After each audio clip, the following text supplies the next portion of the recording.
Hallelujah. Sapagkat tayo pinagpala, pinagpala ng Diyos. Thank you, worship team, sa pangunguna sa pagsamba sa ating lahat. Tunay nga po ng Diyos ay mabuti sa ating lahat. Ang kabutihan po ng Diyos ay hindi nasusukat sa anumang nakikita natin. Sapagkat ang kabutihan ng Diyos, ang Diyos ay mabuti, alam ang kalagayan natin. Pinapakita sa atin ang kaaway na nasaan ang kabutihan ng Diyos, pero nakikita at pinapadama sa atin ng Diyos yung kanyang pag-ibig na magandang tayo ng Panginoon. Kaya po sa lahat ng oras na pinagkataanan po natin sa buhay, ang Diyos ay kasama natin at minamahal tayo ng Panginoon. Kaya tayo minahal ng Diyos, mga kapatid, from the foundation of this world, nakita ka na ng Panginoon at mahal na mahal ka ng Diyos. At sabi po ng salita ng Diyos, nung tayo makasalanan pa, minahal na tayo ng Diyos. Lalo makaya na tayo mga anak na niya, ay hindi kaya ibigay ng Diyos sa atin ang lahat ng bagay. Kaya lahat ng bagay ibinigay po ng Diyos para sa atin sapagkat tayo ay mga anak ng Diyos. Sino naniniwala? Magsabi na ako sa amin. At mga kapatid, dahil sa mga anak ng Diyos, dahil sa ginawa ng Diyos para sa atin, tayong lahat ay merong assurance. Yung buhay natin ay hindi lang dito sa lupa. Meron tayong assurance yung buhay natin hanggang sa langit. At yung binigay na buhay ng Panginoon, kung paniniwalaan mo, tatanggapin mo sa oras na ito. At sa ating Panginoon, ganyan pala pinigay niya sa atin dahil kay Kristo na anak ng Diyos. Kaya salamat po sa bawat isa na naroon ngayon sa Division Kami. Salamat sa iyo sapagkat ikaw ay narito at dahil dyan pinagpala ka ng Panginoon. Amen. Amen. Purihin ang Diyos. Meron nga po pa tayong kapatid na dumating. Patagal na natin hindi nakasama. Galing pa sa malayong lupain. Sa taas, ang bansang Pilipinas po siya nanggaling. Kapatid kaya natin, pag bumating ang muna natin dito sa kanila, tago ka umalis kasi nakalis ka na rin. Please, bumating ka muna. Ayan, mapagpalang umaga po sa ating lahat. So, hindi po nakakakilala sa akin. Ako po si Sis Janet. Anak po ni Nana Training, tsaka ni Tata Bito. Praise God po. So, yun nga po, 6 years po ako nawala dito sa gawain ng Panginoon dito sa Church on Darang International Ministry. Pero mabuti at napagpuan Diyos sa ating buhay kasi po dinala po niya ako sa bansang Taiwan and doon po ako talaga nag-serve po talaga fully sa Lord. And yun nga po, kasi sabi ko talaga kay Pastor, pag-pray mo nga ako, kasi mo na ito, Pastor. Sabi ko po kay Pastor, pag-pray nyo nga po ako, sabi ko, kung dinidesire ko pumunta ng bansang Taiwan. Pero sabi niya, sige, pinag-pray niya po ako. Then sabi ko talaga, nahingi ako ng sign sa Lord na kapag dinala niya ako ng bansang Taiwan, magpo-fully serve po talaga ako sa kanya. Kasi po dito po kasi mga kapatid, sa SM po ako nagtatrabaho, pag po opening ako, 9:30 ang pasok ko, tapos sisipat na ako noon, hindi pa tapos yung talk ni Pastor, nagpapaalam na ako, nagmamastra na ako sa nanay ko, sa kapatid ko na ihatid na niya ako. Hindi ko talaga natatapos yung closing prayer. Ngayon nga po, mabuti ang Lord kasi nga po na nandun po talaga na masigit po talaga tayo lumalim sa pananampalataya. Ngayon natutuwa po ako sa bawat isa kasi po, talagang malaki ng pinagbago or sadyang matagal lang talaga ako nawala. But praise God, kaya sabi ko talaga, napakabuti ng Panginoon kasi pinurubay niya tayo ng pastor na mas bata sa akin, pero sabi ko nga, kaya pala bata ang binigay ng sa atin sa barangay natin ng pastor is para ma-encourage, mas marami, magmumula kasi talaga ang ugat ng ating Lord, ang sa faith is through our mga youth. And yung mga po yung mga bata na to, nakikita ko pa talaga to, kila din chef, maliliit pa lang, gusgusin pa lang, pero ngayon tignan nyo, di ba? Talagang gusgusin talaga. Pero yun nga po talaga nakaka-bless naman. Masaya po ako mga kapatid kasi nakita ko po ang bawat isa talaga. Ayun nga po na buong family ko po talaga is nandito na nagsiserve sa Lord. Kunti mo sa drummer, sa projectionist, ayun nga po sa anak ko, tambourine. Yun nga po, ako din po kasi is tambourine din po ako and public minister ako sa bansang Taiwan. Pero sabi ko nga talaga na andun mga kapatid, huwag tayong mawala ng faith, ng trust, ng hope sa Panginoon. Kasi ang Lord ang magiging kapahingahan natin.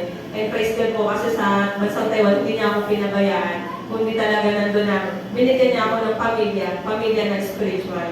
Although malayo ako sa aking totoong pamilya, pero nandun hindi ako pinagkulang ng Lord. And nga po, praise God, kasi alam po namin na bunga kami ng panalangin ng aming ninong pastor at saka ng aming pinagugatan sa aming pong lola. Alam naman po namin na pinag-pray niya talaga kami. Ay yun nga po, nakita niyo naman po mga kapatid na bunga rin talaga ang panalangin ng pamilya po namin. Kaya nandun po ang bawat isa na, hangad ko po ang bawat isa na kung ano po yung desire ng bawat isa is nandun po nakatagpuin ng Lord. Sabi nga po sa Psalms 37 verse 4, delight yourself to the Lord and He will give you the desire of your heart. Kaya nandun mga kapatid na, idalayin lang natin fully yung ating sarili, yung ating buhay sa ating Lord. Kasi alam niyo po na hindi, ibibigay niya talaga kung ano yung dinadesire ng ating Panginoon. Kaya alam ko po na inumin niya ako sa bansang Pilipinas na kahit saglit lang para makasama yung pamilya ko, pero alam ko na may plano na mas maganda ang Panginoon sa aming pong pamilya. So please pray po. Ayan. So, ayan po, tumatulog po siya. Dati hindi pa po kalagayan ng church, pero ngayon ay namahal na sa biyaya po ng Diyos. Ito naman po lahat ng ito, mga kapatid, hindi natin ikaya sa sarili natin. Ito ay dahil sa kagagawan po ng Diyos. Kaya po ito ay nangyari. Sa Diyos po lahat ng kapayahan sa lahat ng kanyang mga ginagawa at patuloy pong gagawin sa buhay ng bawat isa sa amin. Kasi po, kaya po pinangyayari sa church building kasi pinangyayari na sa church at yung church na yun, ikaw, pinagpala ka at pinagwala ng Diyos. Kaya kahit pinagpala ka ng Panginoon, may nangyayari, may nagagawa dahil sa biyaya po ng Panginoon. Mga kapatid, pagpatuloy po natin ang ating pinag-aaralan. Kung bakit ito po ay tinuturo ko po sa inyo, para magkaroon tayo ng assurance at sigurado tayo sa assurance na mayroon tayo. At kaya nyo ipaliwanag yung assurance, yung katiyakan na mayroon ka, nang tanggapin mo si Kristo. Hindi ka nag-iisip kung ano yung papaliwanag mo, hindi ka huhugot ng kung kanino ka huhugot o kaya sabihin naman ay sabi ni Pastor, ay gusto ako. Hindi po ganon, kundi ayon sa mga talata at verses na ating pinag-aaralan, ay makita po talaga yung katiyakan ng iyong kaligtasan. Bakit po ba ito mahalaga mga kapatid? Alam ko, pag natutuhan po natin itong katiyakan ng kaligtasan natin na ito, mga kapatid, lalo mamahalin ang Diyos dahil gano'n pa pala lalo mamahal ng Panginoon. Lalo mong paglilingkuran ng Diyos kasi gano'n pamihal ng Panginoon. Hindi dahil nakita mo yung assurance ng iyong salvation, eh ginawa mo itong lisensya para kung ano masama. Alam niyo, ang tumanggap ng biyaya ng Diyos, hindi niya makukuhang gumawa ng masama. Bakit? Kasi yung biyaya ng Diyos sa kanyang puso ay nagpumapaw. Kaya lahat ng ating pinag-aaralan sa araw ito ay nagsisimula sa kapangyarihan ng salita ng Diyos. Kaya kung walang verse, hindi obligadong maniwala. Kailangan nakikita natin ang verse, pinapakita para nun ito ay kapanipaniwala sapagkat the verse is the voice of God. Kaya kung naakit ka dahil sa ganda lang ng paliwanag, mabuhay yan. Pero kung naakit ka dahil maganda ang sinabi ng talata ng Biblia, dahil yun ang sinasabi ng Diyos, yun yung matatag. Sapagkat ang salita po ng Diyos is our foundation. Kaya ang salita po ng Panginoon, ito yung ating pundasyon ng ating pananampalataya. Huwag mo sasabihin na ligtas ako dahil sinabi ni kapatid, ni sister, ni brother, at higit sa lahat, sinabi ni pastor. Huwag mo sasabihin nyo. Kailangan sasabihin mo, ligtas ako sapagkat ang sabi ng salita ng Diyos ay ito. Kaya minsan po mga kapatid, pag nakikinig tayo ng ibang nagpapaliwanag, sa salita ng Diyos, nabasa natin, ligtas na tayo, pero nagpaliwanag ng may papaliwanag, hindi tayo ligtas. Kaya alin ang paniniwalaan mo? Yung sinabi ng Diyos, o nagpaliwanag ng pinaliwanag na maliwanag nata. Kaya kung mga kapatid, alam natin dapat kung ano yung ating stand at alam natin kung ano yung ating pinaniniwalaan sapagkat ang salita ng Diyos, ito yung ating foundation ng ating pananampalataya. At hayaan po natin ang Biblia siya magpaliwanag sa kanyang sarili. Sapagkat ang Bible, hindi po natin pwede siyang ipaliwanag na papaliwanag po natin siya na magkukuha tayo ng puro-puro sa sarili natin opinion o kaya sa opinion ng iba tsaka natin idadalhin sa Biblia. Ang Bible po ay may sariling paliwanag na. Hindi na natin siya kailangan ipaliwanag. Kailangan nalamin lang natin ang konteksto ng mga talata upang ito yung ating mapangakwakan at ating mapananampalatayahan. Kung inyo pong natatandaan, sapagkat napakahalaga po na ating pong nire-review ang ating mga pinag-aaralan. Sapagkat tayo sa pag-aaral, kapag hindi narinig mo na 50% ang nawawala sa loob ng isang oras. 50% nakalimutan mo na. Sa loob naman ng isang araw, nakalimutan mo na 30% na lang. Sa loob naman ng isang buwan, nasa 10% na lang. Sa loob ng isang taon, 1% na lang. Totoo nga ba yung pag-aaral? Tanungin natin, ano ang title ng pinag-aaralan natin ng isang linggo? O, di ba? Totoo ang balita. Tama-tama, di ba? Okay.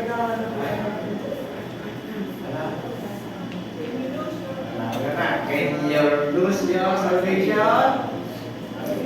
Absolutely not. Kaya, kailangan ating pong binabalikan muna para ating mana. Babalikan na po natin ang mabilis, pero hindi na po natin i-discuss sapagkat ito po ay bukul ng mahabang oras. Panoorin nyo na lang po sa ating YouTube channel, Church of Malaki International Ministry, pupulong malaki. Basic affirmation about the Bible. Everybody read. One. Sige pa, one. Sabay-sabay. Go. The Bible is the Word of God. The Word of God is Spirit. The Word of God is all about Christ and His finished work. The Word of God is a revelation. Yan po ang salita po ng Diyos. The Bible is the Word of God. Tayo po ay kumbinsido na ang Biblia ay salita ng Diyos. Sapagkat may mga nagtuturo po na ang Bible daw ay hindi salita ng Diyos. Naglalaman lang daw ng salita ng Diyos. Ayan, sapagkat meron kayo na-encounter na ganyan mga kapatid, alam na. Iba ang kanyang pinaniniwalaan sa pinaniniwalaan natin. Hindi ko dapat ganon. The Bible is the Word of God. Talagang ang Biblia ay salita ng Diyos. At yung ating pong big idea about yan, I believe the Bible is the Word of God. Ang Biblia, naniniwala tayo na ito ay salita ng Diyos. Ngayon, tayo lahat po ay nasulat sa aklat ng buhay, lahat ng mga nanampalataya sa Diyos. Dahil ikaw ay nasulat sa aklat ng buhay, ikaw ay more than conqueror. Sa Greek ay Hupher-Nikei. O sa English ay Super 9. Kaya si Kuya Mary, naka-live na yan, di ba? Super 9. More than conqueror. Sabihin natin, I am more than conqueror. I am more than conqueror. Ibig sabihin, you are Hupher-Nikei o Super 9. Yan po ang sinasabi po ng salita ng Diyos. Bakit po yung ating pangalan ay nalista sa aklat ng buhay? Sapagkat ito po ang sequence o yung pagkasunod-sunod. Kasi ganito tayo, for new or for knowledge or prognosis to know in advance. Nakita na ng Diyos ang iyong buhay hanggang sa dulo, kaya niya sinulat. Hindi po sinulat kagad ng Diyos.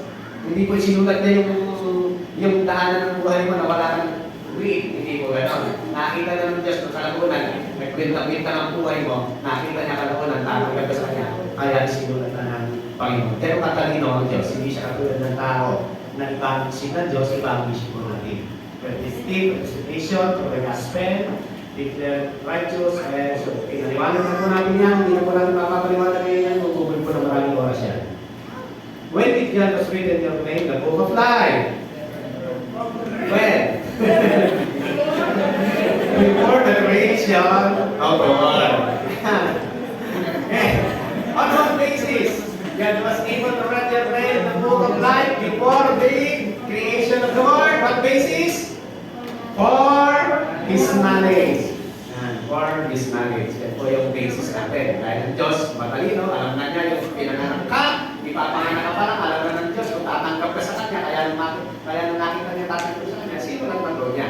Ganun po yan. Hindi, sinabi hindi yung, sabi sa mga, tumanggap na ba? Sabi ng mga, hindi pa po, hintayin natin. Sabi ng mga, tumanggap na po, ay, suka. Ayan. Hindi po gano'n, para naman ginagawa natin tao ang Diyos, pagkagano'n. Naman, two person to truth about God's for knowledge. God knew you before you were born. God chose you before you began. Yan po yung talagang yan po yung talagang katuruan ng predestination. Medyo mga kapatid, medyo malalim lang ng konti, pero I believe the Holy Spirit is upon you to understand this topic today. Can your name be erased from the book of life? Never, ever. Sige, oh, may, not. Understatement, pagkataling not, kaya never, ever, never, ever, not at all, not chill. No chance, zero. Can you lose your salvation? Absolutely no. Yung ilan. Basta hindi na pala naniniwala kaya sa atin ng iba. Kaya alam niyo ba, ito ang mga simbahan dito. Pagkabat yan ang pananampalataya. Kasi sabi nila, positive ko ng mga tao, hindi pala natin nawawala ng ligtasan. Paano na? Hindi gagawa na sila. Alam niyo po mga kapatid, hindi lisensya na ikaw ay ligtas na gagawa ka ng kasalanan. Hindi lisensya yun.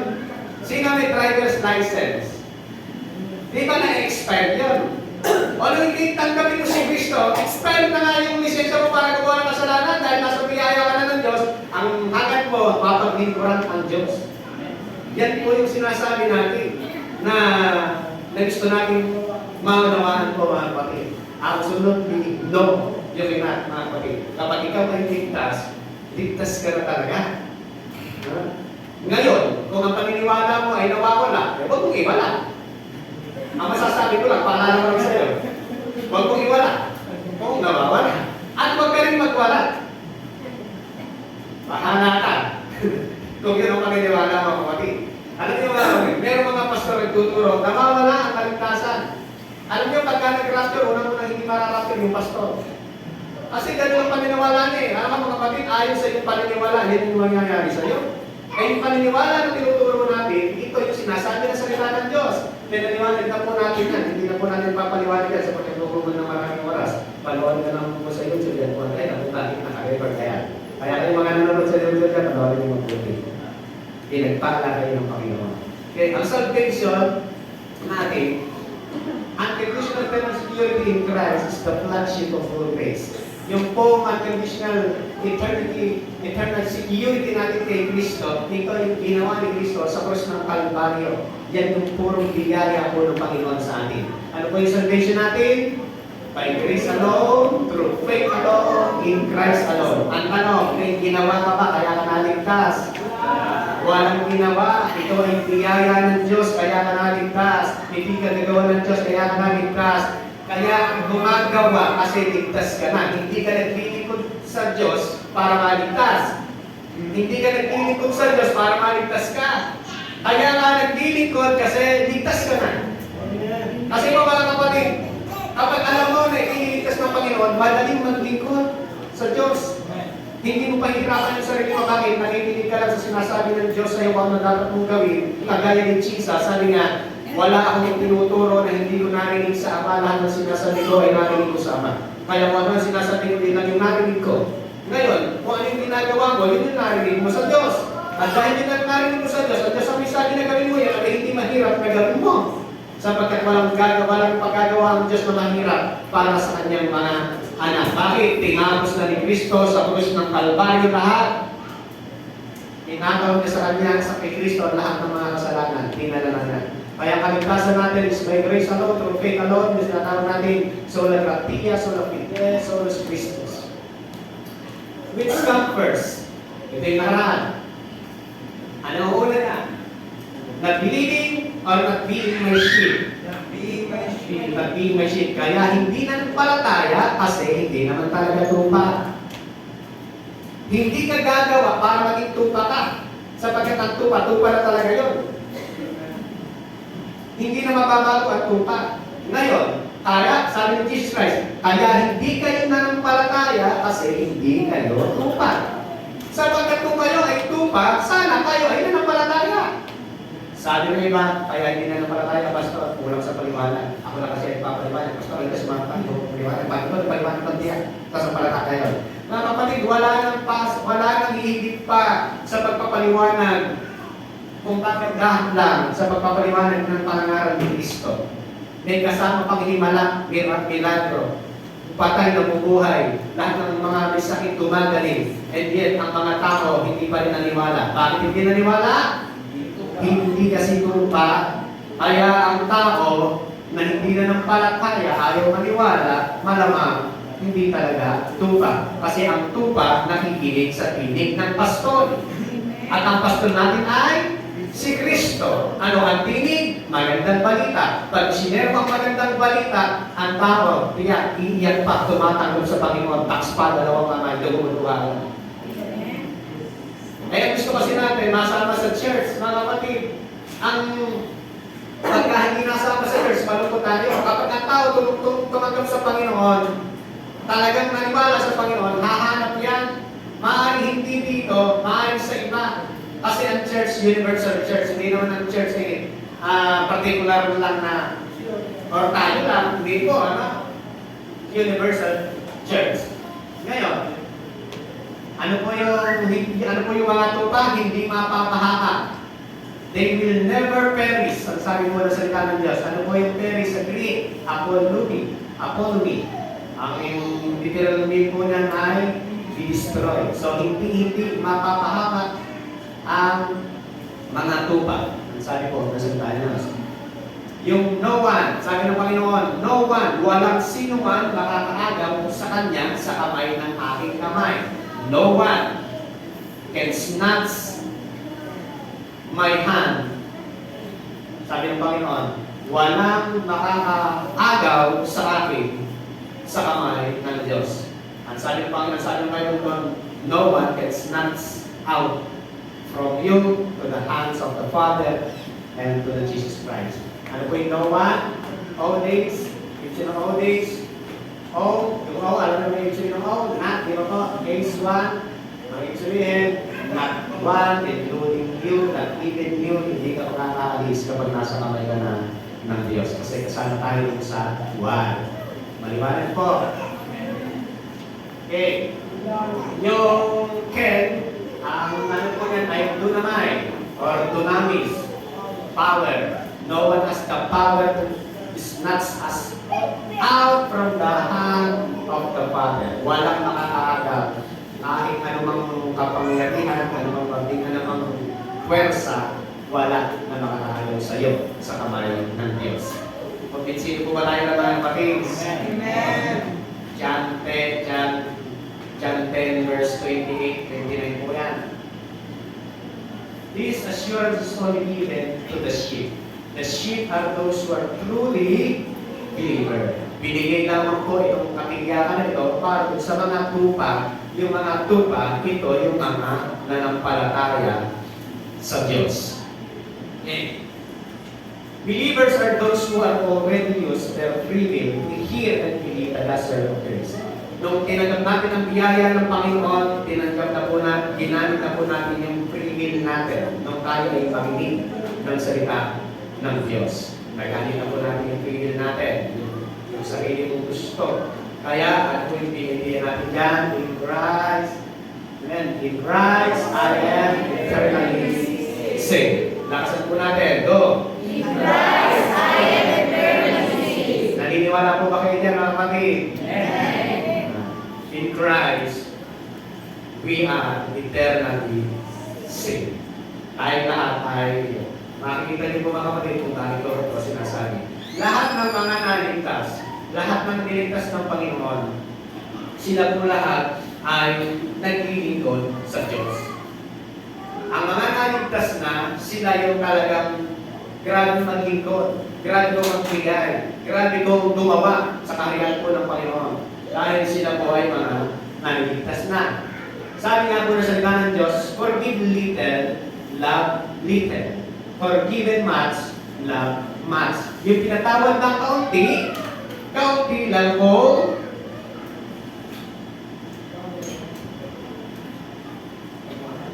magmahal. Yung pinatawad ng kaunti lang po magmahal.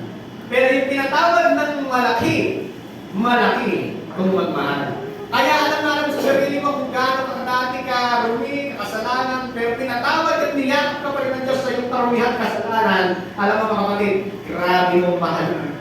Dahil naranasan yung pagmamahal ng Diyos. Ganyan po yan. Kaya forgive little, love little. Forgive much, love much. Sa ibang translation ay ganito po ang sinasabi. Ang pinatawad sa maliit, maliit kong magbigay. Ang pinatawad ng malaki, malaki kong magbigay. Kung isino po ba kayo, nakapatid? Yan yung salin natin. I-alis Bible yan. I-alis Bible. Nakuha po na ako din. Hindi, ako sinabi, pag-ipitan, kasi kapag, sabi nga ni Pastor Eddie, kapag mahal mo, hindi lahat mahal. Pero hindi mo na mahal, lahat mahal. Ay, hindi nakuha. Kapag ka mahal mo, walang mahal. Pero kapag ka hindi mo na mahal, lahat mahal. Naintindihan mo ba natin? Kasi, halimbawa yung magkasintahan, ako, sabi mo, gusto mo nung bigyan natin yan. Walang mahal! Pero kung mag-asawa niya, sabi naman, bili mo nga ito, huwag yan, mahal yan.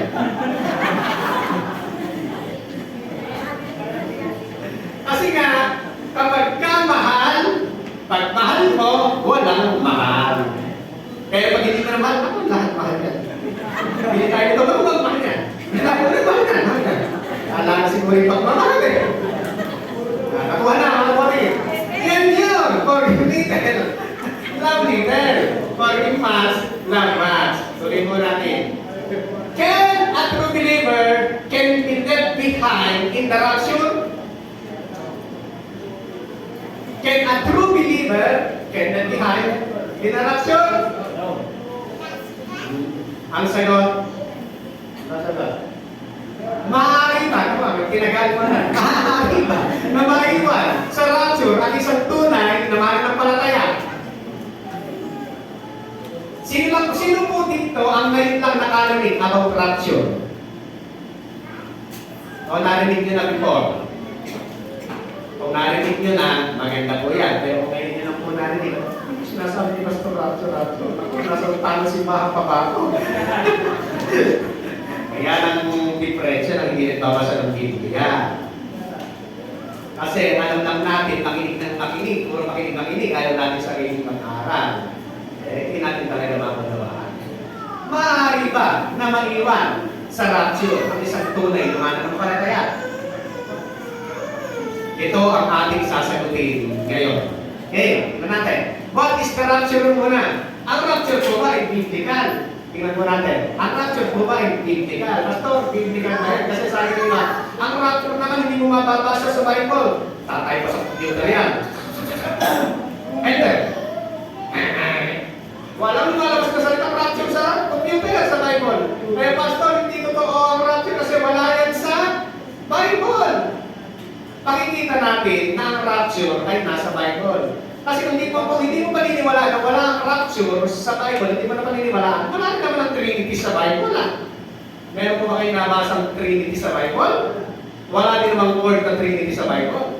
Pero nandun yung essence, yung kahulugan niya. What is rapture? Tingnan mo natin. Para makita natin kung siya ay biblical. After that we are still alive and our death will be caught up together with them in the clouds to meet the Lord in the air, and so we will be with the Lord forever. Yung caught up, ano po yung caught up po niya? Caught up sa salitang Greek ay harpaso. Ang ibig sabihin is snatched away by force. Yan yung rapture. What is rapture? Harpaso, is snatched away by force. Kasi hindi pwede na kung na lang na ang rapture ay dahan-dahan. Ang rapture po, isang mata, sabi ng Bible. Yan lang po siya.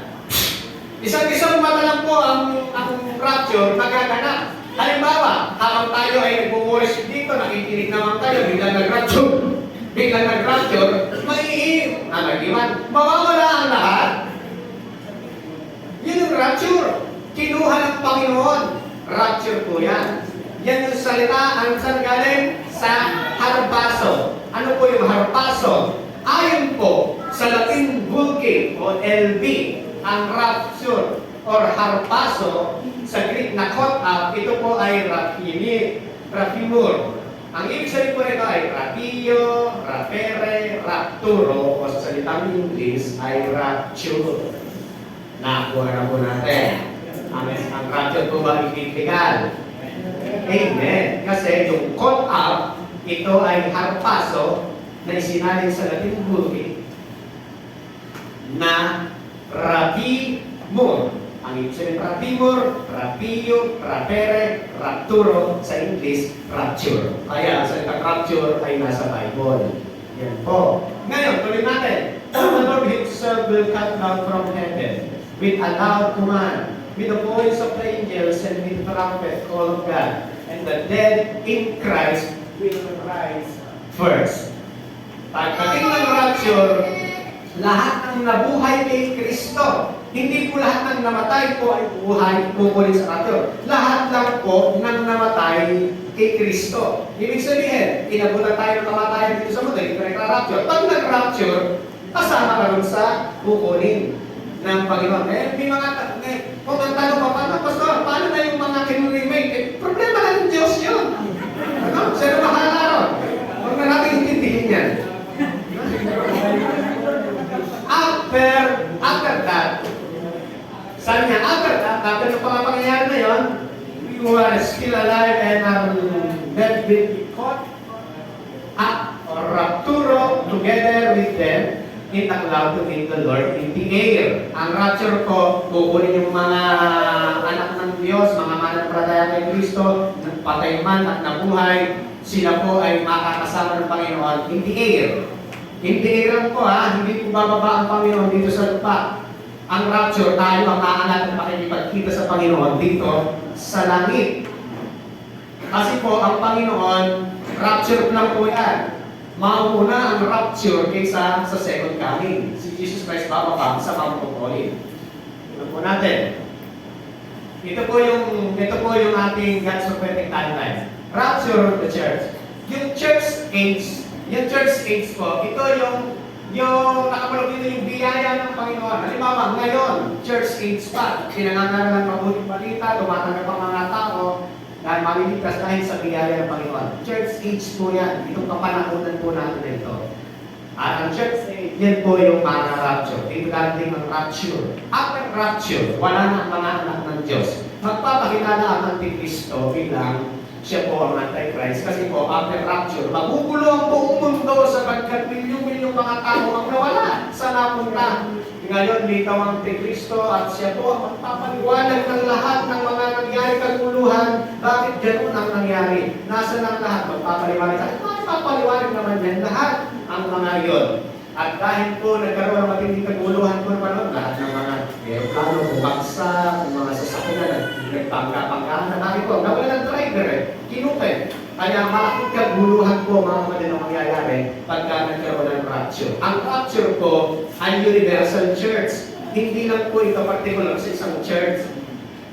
Hindi po ganun yan. Ang rapture, lahat, universal church, sa buong mundo, lahat ng pagkilala kay Kristo, kukunin ng Panginoon yan sa alapaap, magkikita-kita po doon. After po nun, magkakaroon ng kaguluhan, magkakaroon magpapakilala na si Antichrist, at siya po ang mag-rule dito, magkakaroon na ng tribulation, 7 years great tribulation, kakaroon po ng ganyan. So, yan po yung mahabang paliwanag po ang kinakailangan dito, kaya hindi ko po maipapaliwanag po lahat po yan.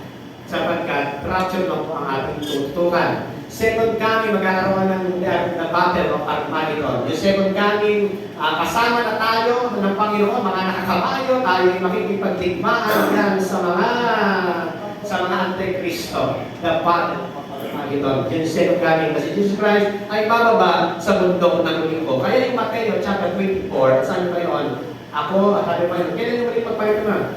Kung saan ako nandoon, doon niya ako bababa. Mateo 24. Yung konteksto po nun ay Great Tribulation. Mga lima, wala na po tayo ron. Kaya hindi para sa limating makasalukas sa maligtas. Hello? Yun ay para sa mga Hudyo na matigas ang ulo. Okay? At ang susunod po ng after nun, magkakaroon ng Millennial Kingdom. Yung Millennial Kingdom, yan po ay paghahari ni Kristo ng sa loob ng 1,000 taon sapagkat si Satanas ay nakakulong sa isang bottomless kulungan niya ng 1,000 years, kaya magkakaroon ng kasaganahan, pagkibaan, ganyan. Kung natin iisahan, sa iyo po yan, mahaba, kung paliwanag po yan. Tuloy na po natin, magkakaroon po kayo ng final report, the Great White Throne Judgment. Ang haharap lang po sa Great White Throne Judgment ay lahat ng tao na hindi nanampalataya kay Kristo, lahat na yun haharap sa Great White Throne Judgment. Hahatulan silang lahat. And then, papunta na po tayo sa eternity, new heaven and new earth. Napakasaya po mga kapatid. Are you excited, guys? Amen. Napakasaya po pagka-akala po po. Napakaganda nito. Grabe. Hallelujah. Sumugay ka sa kabayo. In the air. Mga anak ng Diyos na po yan. Kaya mga kapatid, walang anak ng Diyos na talungan kapag lalaban tayo yung panahon sa pangunguna ni Kristo. Kaya ano, Pastor, hirap-hirap na pinagdadaanan mo. Paano na kayo? Walang problema, mahirap. Itiwala mo sa Diyos. Sapagat ang Diyos gagawin niya para sa kanyang anak. Manampalataya ka lang. Kaya nga sabi ng Bible, pagkatiwala mo sa Diyos sa lahat ng iyong mga alalahanin, at siya mag-iingat sa iyo sapagat siya yung nag-iingat sa iyo. Nagmamahal sa iyo. Yan yung sinasabi ko na pa yun. Paniwalaan mo lang yung sinasabi ng Diyos. Kasi pag pinawalalaan mo ito, mangyayari sa iyo ito. Ano man yung nakakaharap mo, nararanasan mo sa buhay, wala pa yan, mga kapatid. Hindi pa yan. Kasi kung babasahin natin ang Bible, kung kahirapan lang at masyadong kapighatian lang ang naranasin, eh wala na sigurong higit pa sa buhay ng Apostol Pablo. Dahil sabi niya, ilang beses ako hinagupit, hindi naman siya gumagawa ng masama. Hinagupit siya, bakit? Sa pagtuturo niya, mabuti balita ni Kristo. Sabi niya, ilang beses na akong sumay ng barko at nasira, lulutang-lutang sa bawal ng dagat. Natutunan ko rin magutom. Pero hindi siya sumuko sa paglilingkod niya sa Panginoon. Bakit? Yung biyaya ng Diyos ay sapat sa kanyang buhay. Kaya gusto kong sabihin sa iyo, kapatid, ang biyaya ng Diyos sapat sa buhay mo. Ano man ang pinagdadaanan mo sa buhay, ang biyaya ng Diyos sapat sa iyo. Pag pinaniwalaan mo, pinanampalatayahan mo, kapatid, yan ay gagawin ng Diyos sa iyo. Kaya lagi mong bibigkasin, puro positibo. Ako ay malakas, ako'y pinagpala. Ako'y pinaburan, ako'y ulo, hindi buntot. Magpapautang, hindi maulutang. Lagi mo ikukumpisa yan. Pag-isip mo na umaga, salamat Panginoon, may buhay na naman ako sapagkat ako'y buhay, may plano ka sa akin, may plano mong buhay na ganaman kasi siya mararanasan ko. I-proklama mo lang yan, sabihin mo yan sa pagkakasabi ng Panginoon. Kung ano ang narinig ko sinasabi niya, yan ang gagawin ko sa Kanya. Ano gagawin ng Diyos sa'yo? Yung narinig na sinabi mo. Kaya huwag ka nang magtaka kung bakit ganyan ang buhay mo. Kasi baka sinasabi mo, hirap na buhay. Mahal bilihin. Mahal gasolina. Ano problema mo yung gasolina? Wala kami sa sakyan. Mahal ang buhay. Alam niyo mga kapatid, mahal man ang bilihin, ang tanong ko, ginutom ka ba ng Diyos? Ay, buhay ka ba nga hanggang ngayon? Pangalawa, mahal man ang bilihin, binibigyan ka pa rin ng Diyos ng pambili. Kasi walang kaso kung mahal ang bilihin. Ang kaso na kung walang pambili. Nakuha po natin mga kapatid. Kaya paano pa tayong lalaban? Dito lang may mga bagay na sa mundo ito, sumusuko na tayo. Huwag ka sasabi mo na sa kapatid, wala nang susuko, kapatid. Amen. Amen po. Hallelujah. Tuloy natin ito. God's prophetic timeline. Ito po yan. Meron po tinatawag na pre-trib, mid-trib, and post-trib, 7 days tribulation. May mga naniniwala na bago magkaroon ng great tribulation, ira-rapture muna. Pre-trib yun. Meron naman mid-trib sa gitna ng tribulation, tsaka palang ira-rapture ang mga anak ng Diyos. Mid-trib yun. Meron naman post-trib. Sa dulo ng pagdurusa, tsaka parang tayo tungkulin ng Diyos. Grabe naman, kung anak mo nga, ayaw mo mahirapan eh. Teka, huwag tayo po sa paliwanag. Tingnan natin ito. Ang tribulation, nag-rapture muna bago magkaroon ng tribulation. Magra-rapture sa gitna ng tribulation, first 3.5 years, kasali pa ang mga Kristiyano. May dagdag na paglilinis pa. Kasi, kaya daw may victory, kaya hindi kinuha ng pre-pre yung mga Kristiyano kasi may dungis pa.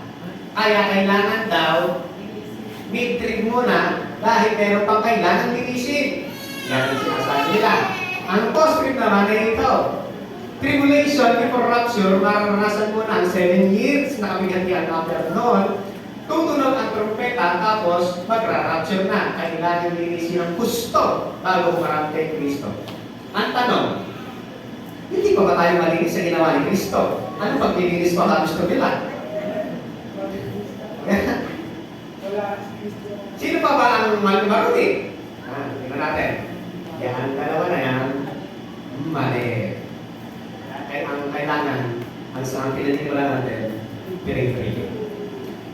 Sabi ng Hebreo, para makita po natin, for by the one offering, He made forever perfect.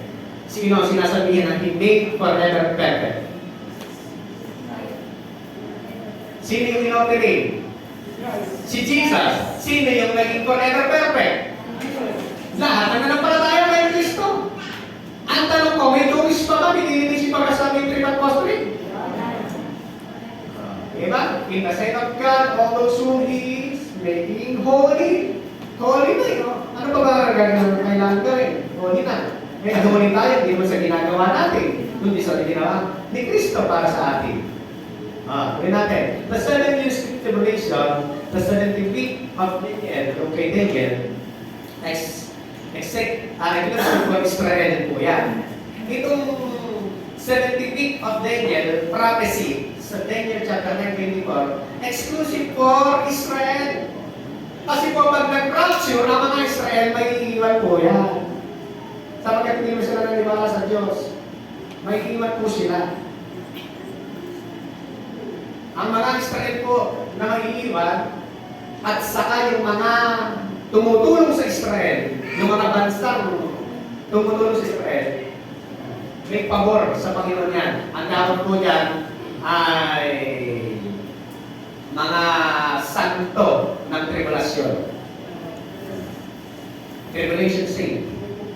Sila po yung mga mag-iiwan at habang may tribulation, pinangangarap pa rin po yung mabuting balita. Diyan yung panahon na tatakan. Pahirapan na po yan. Magpapatata ka o hindi, papatayin ka.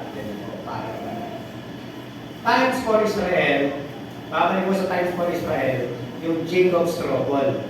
Jeremiah 37, kung gawin ko sa prophecy ko na yan. Face tribulation, resolution sa Israel. Literal na Jacob's trouble. Matinding kamikhanaan ng karanasin ng bansang Israel. The church age. Ito yung church age tayo. After rapture, pabalik ang orasan sa Israel. Dito yung tinatawag na Jacob trouble. Na rapture na tayo. Wala ng mga Gentile church. Kinuha na. Pabalik ngayon ang orasan sa Israel. Nandun ngayon ang focus ng Diyos. Ang lahat ng pangyayari sa Israel. Sapagkat ang Israel po hanggang sa ngayon ay hindi naniniwala kay Kristo bilang Panginoon at sa tagapagligtas. At meron pa po silang hinahangaan isang rabbi sa panahon ngayon. Na batang rabbi na napakagaling sa mga law, sa mga batas, sa pentasyon, napakagaling po nila. Hinahangaan ito ng mga Hudyo. At parang sinasabi na ito yung Kristo. Ganun lang po yung nangyayari ngayon sa bansang Israel. Para lang po maging aware kayo, kaya sinabi mo yan. Sapagkat malapit na ang rapture of the church. Thessalonica 5:9, yung universal niya, for God did not appoint us to wrath. Kaya tayo ay naniniwala sa pre-trib. Doon tayo pupunin tayo, doon tayo nag-rapture dahil hindi in-appoint sa atin na tayo ay makasama sa galit ng Diyos. Kasi po ang tribulation, yung mga mangkukpot ng Diyos, ibubuhos na po yan. Hindi po tayo kasama doon. Kasi sabi ng Panginoon, for God did not appoint us to wrath. Hindi ninanais ng Diyos na tayo ay magdusa, mapahama sa magiging poot ng Diyos. Hindi po. Para makuha po natin yung context. Balikan po natin ito. Anong verse po yan? Lakas, sabay-sabay. 1 Thessalonians chapter 5. Bago mag 1 Thessalonians chapter 5, ano muna? Ano po? Very good. Or muna, bago mag 5, tama? Yung chapter 4 na Thessalonica, ang tinuturo about rapture. Chapter 5, for God did not appoint us to wrath. Ibig sabihin, ang konteksto ng rapture, kukunin muna tayo bago magkagulo, tribulation. Magkahirap sa mundo ito. Kukunin muna tayo ng Panginoon. Kaya hindi tayo kasama doon sa mid-trib, post-trib theory. Doon tayo sa pre-trib. Yan yung nasa mga. Hindi itinakdak sa puot ng Diyos. Ang galing ng Diyos sa kasalanan ay inihataw na ng Diyos sa dugong katawan ni Kristo. Nang si Kristo ay mabayabay sa krus ng Kalbaryo. Lahat ng ating kasalanan ay napasa katawan ng Panginoong Kristo. Kaya, hindi na galit ang Diyos sa iyo. Hindi galit ang Diyos sa atin. Saan po magalit ang Diyos? Sa kasalanan. Nang tanggalin natin si Kristo bilang Panginoon sa linig ng pagkitas natin, nilinis na tayo sa ating kasalanan. Yun yung prayer kanina na tayo ay bago na. If anyone is in Christ, is a new creation, the old is gone and the new has come. Sabi po, Isaiah 53:6, we all, like sheep, have gone astray, each of us has turned to our own way, and the Lord has laid on the iniquity of us. May Tagalog ba? Tingnan natin. Ito, Tagalog. Tayong lahat ay parang mga tupang naligaw. Bawat isa sa atin ay gumawa ng nais natin gawin. Pero siya, pinarusahan ng Panginoon, nagparusang dapat sana ay para sa atin. Dapat tayong parurusahan, pero si Kristo na yung naparusahan, hindi na tayo, si Kristo na. Kaya tayong lahat, sabi niya, para tayong tupang naligaw, nagkanya-kanya tayo. Nung hindi pa natin kilala ang Diyos, kanya-kanya tayo ng lakad. Para tayong tupang ligaw. Kaya yung nawawala, tupa naman talaga na. Ang hinahanap, nawawalang tupa. Kasi tayong lahat ay parang tupang naligaw. Bawat isa sa atin ay gumawa ng nais natin gawin. Hindi tayo sumunod sa kung anong gusto ng Diyos. Puro gusto lang natin ang dapat natin gawin. Gusto natin ang gusto natin gawin. Kasi nga tayo lahat ay naligaw. Walang magpapastol sa atin. Pero namarinig natin ang mabuting balita na nagpalataya tayo. Kaya tayo natagpuan ng Panginoon. Kaya kung ikaw isasampalataya kay Kristo, sa oras nito natagpuan ka ng Panginoon. Korinto 5:21. Kaya may hindi nagkasala si Kristo. Ngunit alang-alang sa atin, ituring siyang makasalanan para sa pamamagitan niya yung manituring tayo matuwid. Dahil kay Kristo, ituring tayong matuwid ng Diyos. Ngayon, ano palilinisin sa atin sa mid-trib and post-trib? Kaya sabi na ng salita ng Diyos, na ituring na tayong matuwid. Inalay na si Kristo para sa atin. Pinapag-ibanan na tayo ng Panginoon. Yan yung sinasabi ng salita ng Diyos. For God did not appoint us to wrath. Kaya sabi naman, hindi tayo pinili para tayo ay pagdusahin. Sumapon ang galit ng Diyos, hindi po. Hindi na galit ang Diyos kapag tinanggap mo ang biyayang pinagkaloob ng Diyos. Maraming tao papunta ng impyerno. Bakit? Sapagkat tinanggihan nila ang biyayang inaalok ng Diyos.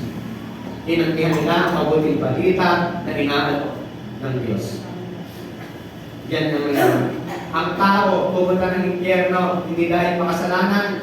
Ang tao pupunta ng impyerno dahil tinanggihan nila ang inaalok ng Diyos na mabuting balita. At dahil doon, hindi sila napatawad. Dahil nandyan yung pasilusyon, ayaw pa nila panampalatayaan. tinanggihan nila si Kristo. The rapture verses, ito. Thessalonians 4, then po natin mababasa yan. Binuin mo yung rapture na mangyayari. Nakita na ni Apostol Pablo bago pa isulat ni Juan. Imagine mga kapatid, patay na po si Pablo, na-execute na po siya. Pinungkutan na ng ulo. Si Juan na lang ang na buhay. Tumanggap ng revelation. Hindi nabasa ni Paul yung revelation. Pero isinulat na yung rapture. Pinakita rin. Ibig sabihin, pinakita sa kanya ng Diyos. Kaya ka maraming hapon, ha? Christ is our propitiation. Pampalubag loob. Si Kristo ang ating pampalubag loob sa Diyos. Revelation 5, the seventh seal of wrath. Ito yung mga seven seal of wrath.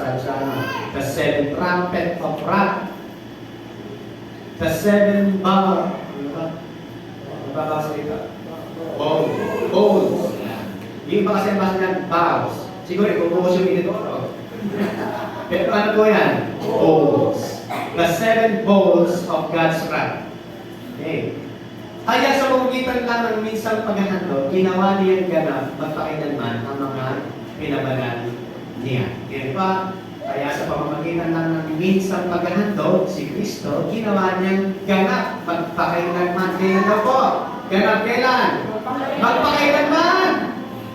Kaya yung sinasabi nila na mid-trip and post-trip, kasi minilisit pang kasalanan, minilisit pa dapat, hindi pa purified ang church, kaya hindi masasama sa rapture, kailangan malinis mo na, mali! Nilinis na ng Diyos, kaya i-rapture na ng Panginoon. Three things you need to remember about the rapture. Ito, tatlong bagay, kailangan natin matandaan para sa rapture. Una, the rapture is for the universal church. Ang rapture, ang pag-agaw, pagdagit sa isang isang mata at ang agaw tayo ng Panginoon para magpasa kanya sa labaa is for the universal church. Hindi lang particular sa outreaches o bawat local church. Hindi po gano'n, hindi yung ni-rapture tayo dito, yung iba nang iwan. Hindi po gano'n. Universal church po yan. Lahat ng tao na ng palataya kay Kristo, sila yung church. Kukunin lahat po yan. Nagagiti. Walang iiwanan. Kaya the rapture is for the universal church. At yung church, ano daw po yung church? Katawan ni Kristo. Kung ikaw ay katawan ni Kristo, sapagkat ikaw ay church, meron bang iniwan sa katawan? Walang iniwan. Kung ikaw ay kuko, hindi ka pa rin maiiwan. Bahagi ka ng katawan. Kung paa ka, hindi ka pa rin iiwan. Bahagi ka ng katawan. Kasi for the universal church. Pangalawa. This God prophetic time when Christ will present himself describe the glorious church. For everything that was written in the past was written to teach us. So that through the endurance, though in the scripture and the encouragement they provide, we might have hope. Kaya isinulat yung mga nakaraan para sa ating katutuhan ko ngayon. Para sa ating pananampalatayaan ko ngayon. Para sa ating katututo ngayon. Kaya isinulat yun, sabi ko ng Panginoon, husband, love your wives, just as Christ also loved the church and gave himself for it. Minahal ni Kristo ang church. Binigay yung buhay niya para sa church. Tapos mag-iiwan ka sa rapture dahil meron pang ngayon purify sa'yo. May ginawa na nga ni Kristo. Yan yung mga verse na nagpapatunay na hindi ka mag-iiwan sa rapture. That He, Christ, might sanctify and cleanse her or the church with the washing of water by the word. Nilinis na, paano lilinisin pa? Nilinis na, paano lilinisin pa sa victory? Paano lilinisin pa na doon sa post-trip? Nilinis na, ano pa lilinisin? Consider na tayo sa pagkakit po tayo. That He might present His head to Himself a glorious church. That He may present her to Himself glorious church. Ang church, pagdating po ng mga panahon na yan, sabi sa Diyos, is a glorious church. Kaya tayo na mga nanampalataya kay Kristo, glorious church. Mga kapatid, tinuturo ko po ito sa bawat isa para maunawaan natin yung assurance natin sa Panginoon. Alam niyo po, ilang taon na akong Kristiyano mula 2008 pa. Hindi ko po narinig sa turo ng pastor, yung tinuturo ko po sa inyo. Gusto ko ituro ito sa inyo para magkaroon ng assurance ang bawat isa sa atin. Alam niyo po, itong tinuturo ko ito, medyo sana di pang leadership lang ito eh. Pero gusto ko maunawaan ang bawat isa sa atin para alam mo yung tayo mo, patayuan mo sa harapan ng Panginoong Kristo. Ito po mga kapatid. Okay na po ba sa inyo?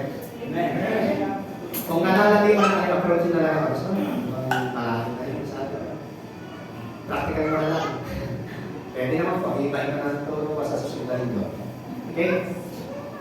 Let us rejoice and be glad and give Him glory. For the wedding of the Lamb has come, and His bride, the church has made herself. Yan yung ginawa ni Kristo para sa akin. Kasi naniniwala ako na kaya na ito ang ating topic. Gusto ng Panginoon na makita mong mabuti ng church, nakita ng Panginoon, nakita mo ng church na mabuti, kung gaano yung pag-ibig, pagmamahal ng Diyos sa kanyang iglesia, sa kanyang katawan. For the wedding of the Lamb has come, and His bride, the church, has made herself ready. Ready hindi na. Hindi. Ready hindi pa. Ready na. Sabi ng Bible, yung kasalan, handa na.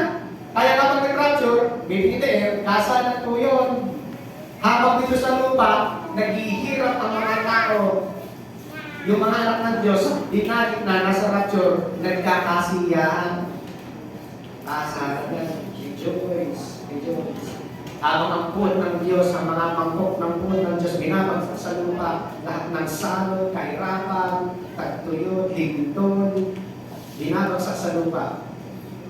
Ngunit ang mga anak ng Diyos, kasama ng Diyos, nagkakasiyahan sa alapaap, nagkakaroon ng wedding of the Lamb.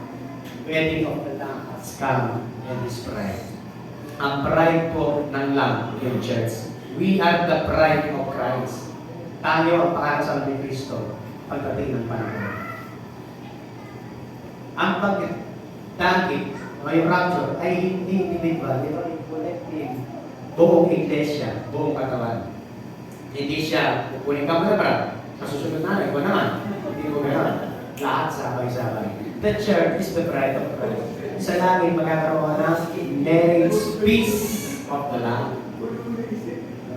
Magkakaroon ng marriage feast. Kaya yung mga nangangapas, ito, dalaga pa, gusto pa mag-asawa, magkakaroon natin marriage feast ito. No? Kakasal ka kay Kristo. Tayo na bilang katawan ng Panginoon Jesus. Habang sa mundo naman, 7 taong paghatian, sa langit naman, ang 7 taong kasiyahan. Hallelujah. Ang maiiwan lang po dito sa mundo nito, yung taras ng mga kapighatian na sinabi mo. Pero doon sa langit, yung mga anak ng Diyos, nagkakasiyahan. 3 things you need to remember about the rapture. Una, the rapture is the universal church. Pangalawa, the rapture is not a reward, hindi premyo ng iyong gawa. Ang rapture ay hindi premyo ng iyong gawa. Hindi yung marami ka namang nagawa, kasi makasama ka sa rapture niya. Pero mga nagtuturo, tagapagturo, tinatakot ang membro. Alam ako, may hindi mo ka sa rapture, turo ko ano yung pinagkagagawa. Hindi ko pa nagtatay. Kulang ka sa paglilingkod. Maiwan daw sa rapture, tinatakot. Ang rapture is not a reward. Wala ka naman ginawa, kaya makararapture ka. Bakit? Ginawa na ni Kristo. Sapagkat ito ay premyo. Ito ay bigaya ng Diyos sa'yo.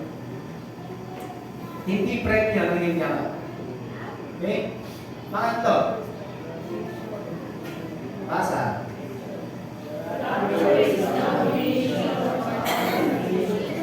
Yeah, culmination siya ng ating salvation. Rapture is not a reward, it is a culmination of our salvation. If you are truly saved, you are part of the body of Christ and assured to include in the rapture. Ang rapture ay hindi individual, ito ay kolektibo katawan ni Kristo ay aangat, walang parte ng katawan na mag-iiwan. Ano mang katawan ka, ano mang parte ka, walang mag-iiwan, lahat aangat. Yan po ang rapture. If salvation is a gift, and it's by grace alone, according to Ephesians, then the rapture should be also by grace. Biyaya po ng Diyos ang rapture. Kaya kung kayo tutunan ng panalangin ng Kristo, makakasama ka dyan sa rapture. Sabi ng Ephesians 2:8, for by grace you have been saved through faith, and that not of yourself,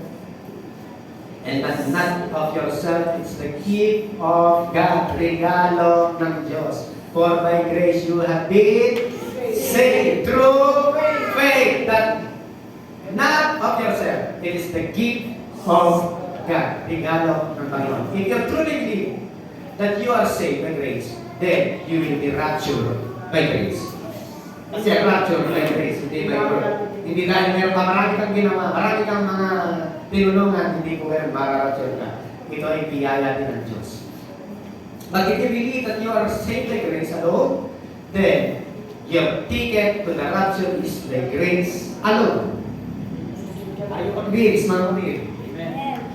Salvation by works, salvation by grace, by works, salvation by grace alone, through faith alone, in Christ alone. Alin ang gusto mo yan? Una, pangalawa, pangatlo. Yung pangatlo. Kasi hindi naman tayo gumagawa, kaya tayo naligtas. The moment you get saved, you are baptized by one Spirit into one body, the Church of Christ. Ano po yan? For we were all baptized by one Spirit, so as to form one body.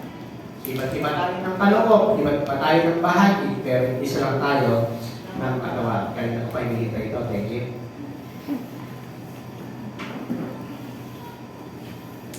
Okay, natin sa kanila.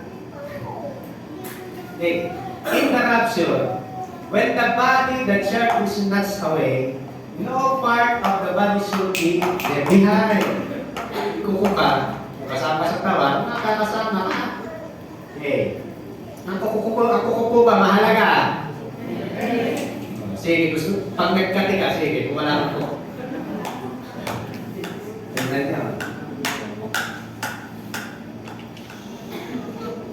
Salvation is not the church. Salvation is in the Lord Jesus Christ. Salvation is found in no one else, for there is no other name under heaven given to mankind by which we must be saved. Kanino lang? Sa pangalan ng Kristo. Sa Tagalog, walang pangalan sino ng langit, sino ng gantos ng tao, kundi ang pangalan lamang ng Panginoong Kristo. You do not go to church to be saved. Hindi ka rin pumunta sa church para maligtas ka, kaya ka nagpunta ng church kasi ligtas ka na. Hindi mo ka magsimba nga para naman mabawas yung kasalanan ko. Hindi mo gano'n. Kaya ka nag-church kasi nung tanggapin mo si Kristo, pinatawad na ang iyong kasalanan. Comprende? Salamat sa mga acting na natin. Anong relihiyo kaya ito?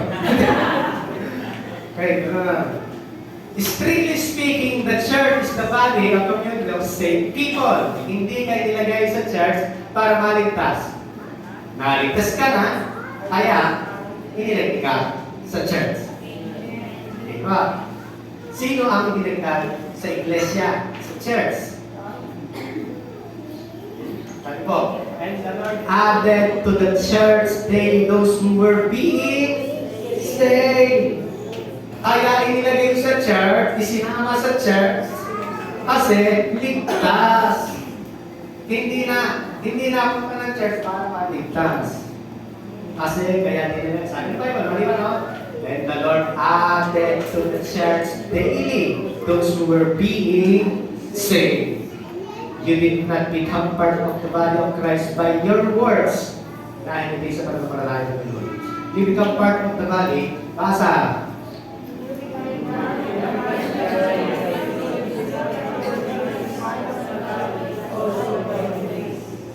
Okay.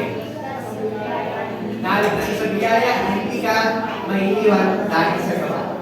Hindi mo naligtas ka sa biyaya, tapos maiiwan ka dahil sa gawa, kailangan mo puruhin. Hindi yun ang pinakikita ng salita ng Diyos. Ang pinakikita ng salita ng Diyos, tayo naligtas dahil sa biyaya ng Panginoon. If you remember, if your membership is the body, if your membership in the body of Christ is by grace alone, your taken to the rapture should also be by grace alone. Ephesians 2:9, salvation is not a reward for the good we have done. No one of us can take any credit for it. Naniniwala tayo dyan mga kapatid, ang kaligtasan ay hindi reward dahil sa ating mabuting gawa. Sabi ko ng Bible, yung naligtas tayo kasi hindi dahil reward yun sa mabuting gawa natin. Hindi po. None of us can take any credit for it. Rapture is not the reward of your works. Kaya ang rapture, hindi reward ng ating gawa, but rather it is the pinnacle, the completion, the culmination of your salvation through the finished work of Jesus Christ on the cross. Lahat ng ginawa ni Kristo sa cross ng Kalbaryo, tapos na para sa ating lahat na nampalataya sa Kanya. Kaya yun ang sinasabi ng Panginoon sa atin. Lahat ng ating gagawin at ginagawa para sa kaharian ng Diyos, ginagawa natin kasi naligtas na tayo. Hindi kulang sa gawa, kaya hindi maliligtas o kaya hindi mararaction. Naniniwala po ba kayo mga kapatid na tayong lahat ay napatawad na ng Panginoon? Nalinis na ng Panginoon. Lahat ng taong kumilala kay Kristo, yan, na sumampalataya kay Kristo, yung sa nagtaragdas ng buhay, ay malinis na. Amen. Pinaging banal na. Amen. Naging righteous na. Amen. Naniniwala po tayo na mga kapatid sapagkat yan ang ginawa ng Panginoon sa ating mga buhay. Kaya pag nag-rapture, kasama ka na maaangat dahil hindi ka iniwan ng Diyos, dahil ikaw ay bahagi ng katawan ni Kristo. Amen. Yan yung sinasabi ng Panginoon para sa atin. Ngayon, Revelation 3:16. May nagtatanong sa inyo. Narinig ko, may nagtatanong. Pastor! Narinig ko po may nagtatanong eh. Pastor, ano yung sinasabi sa Revelation 3:16? Kung ra-rapture ka agad, kung hindi na pupunod, ano yung sinasabi na? So then, because you are lukewarm. Eh, paano yung lukewarm? Di ba, maiiwan nyo? Pastor? And neither cold nor hot, I will vomit you out of my mouth. Sa Tagalog, dahil ikaw ay maligam ka, hindi mainit, hindi malamig, hindi mainit, isusuka kita. So, in verse 10, nasabi sa Bible, kapag maligam ka, isusuka, kaya baka maiwan ako. Nagtanong tama, nagtanong ka rin. Okay, yan po ay I explain this next week. Okay. Kung ayaw nyo ma-miss, Next week, I will explain that verse. Tayong lahat na tumayaw, mga kapatid. Ano? Can a true believer get left behind in rapture? No, not at all. Ang big idea natin, so isa ba nakakas? In Christ, no believers will be left behind. Isa pa? In Christ, no believers will be left behind. Isa pa? In Christ, no believers will be left behind. Dahil kay Kristo, walang mananampalatayang totoo ang mag-iiwan kapag nag-capture mamaya-maya. Walang mag-iiwan. Alam niyo po mga kapatid, dahil sinasabi ito, ang rapture, walang palatandaan kung kailan mangyayari. Yung second coming, meron. Pero yung rapture, wala. Ora mismo, pwede mag-rapture. Kaya kailangan, ready lang. And alam natin na tayo ay mara-rapture. Ayaw natin manananin. Kung ikaw ay bago lang sa oras na ito, at narinig mo yung katuruan ng Panginoon na mayroong rapture, mayroong parang salvation, ng pagdagit. Ito yung panahon para nagagin natin si Jesus bilang Panginoon sa ating tagapagligtas natin sa ating buhay. Ipahayag natin sa ating labi na siya ay namatay para sa ating mga buhay. Samahan po ninyo mga kapatid. Sabihin natin, Panginoon Jesus, sa oras na ito, inaamin ko na wala akong magagawa sapagkat ako'y makasalanan. Kailangan ko po ang iyong biyaya ng kapatawaran sa aking buhay. Naniniwala ako na ikaw ay nabugbog, ikaw ay nasugatan, tumigis ang iyong dugo sa krus ng Kalbaryo para sa aking mga kasalanan. Maraming salamat po. Ikaw na po, Panginoon Jesus, ang mabuhay sa akin sa oras na ito. Ako na lamang po ang mananalangin sa ating lahat. Maraming salamat, aming Ama, sapagkat ikaw ay Diyos na napakabuti sa aming mga buhay. Ikaw ay Diyos na hindi kailanman nagbago. Ikaw ay Diyos na kailanman ipinag-usan ng pagmamahal sa amin. Mahal na mahal mo kaming lahat. Maraming salamat. Ano ba nang mangyari? May katiyakan kami sapagkat mga anak mo kami na iyong minamahal. Maraming salamat po, Amang Diyos, dahil sa iyong kamanghamang kapangyarihan. Hindi kami natatakot at nangangamba. Wala kaming kinatatakotang bagay sa mundo ito sapagkat kasama ka namin. Hindi namin kinatatakutan ng kamatayan. Hindi namin kinatatakutan ng kahirapan. Hindi namin kinatatakutan ng kagutuman. Hindi namin kinatakutan ng pagpatay sa amin. Hindi namin kinatakutan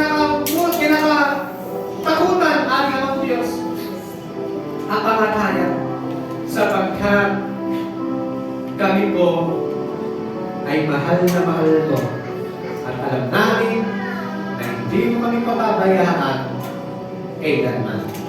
Sa oras nito aming Ama, hayaan mong kaunawaan po namin ang hiwaga ng iyong mga salita upang sa gayon patuloy na aming maunawaan, maalala ang ginawa mong sakripisyo sa aming mga buhay at sa gayon kaming lumalim sa pananampalataya sa iyo hanggang sa iyong muling pagbabalik, hanggang sa aming kunin mo. Interruption tayo. Maraming salamat. Kaya sa oras nito, aming Ama, ikaw ay Diyos na amin po pinasasalamatan, sinasamba, pinapupunin. Hayaan mo lang yung mga salita patuloy na mag-usap, maging buhay at aming pong paniwalaan sa aming mga puso na pagdating ng rapture, hindi kami mag-iiwan sapagkat kami niligtas mo na. Hindi sa aming gawa, hindi sa aming mga sarili, kundi dahil sa aming pananampalataya sa iyong anak na si Jesus. Ang kaya ng buhay para sa amin. Sa inyo lahat ang pupunin at dakilaan ng Diyos. Sa pangalan ng Panginoon Jesus. Everybody say, Amen.